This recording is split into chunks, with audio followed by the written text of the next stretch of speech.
రంగారెడ్డి జిల్లాలోని ధాన్యం కొనుగోలు కేంద్రాలను సీడీఎంఎస్ డిఎం గోపికృష్ణ పరిశీలించారు. రైతులు తెచ్చిన ధాన్యాన్ని ఎక్కడా కూడా పొరపాట్లు జరగకుండా సరైన తూకం వేయాలని అధికారులకు సూచించారు.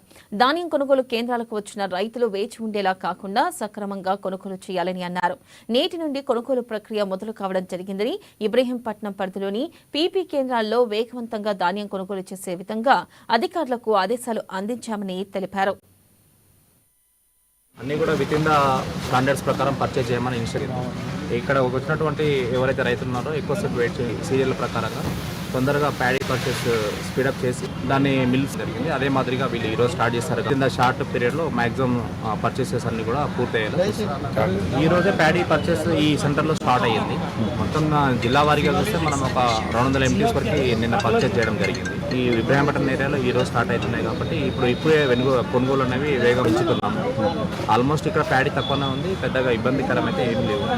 వీలైనంత వరకు అంతా సజావుగా జరుగుతుంది. ఇంకా సజావుగా జరిగేటట్టు చర్యలు చేపట్టాము. ఆల్రెడీ అధికార యంత్రాంగం అంతా కూడా రైతులకు సంచులు అనేది కళ్ళాలకైతే ఇవ్వరు, కంపల్సరీగా సెంటర్ల దగ్గరనే ఇవ్వాలి. ఆల్రెడీ అన్ని సెంటర్లకు ఎన్ని గన్ని సంచులు కావాలో అన్ని గన్ని సంచులు మేము పంపించాము. ఇంకేమైనా ఇబ్బంది ఉన్నా కానీ మేము పంపడానికి రెడీ ఉన్నాయి. ఎక్కడ కూడా ఏ కొరత లేదు. రవాణా సౌకర్యం ఉంది. గన్ని సంచుల తర్వాత అందరు ఆఫీసర్లు కూడా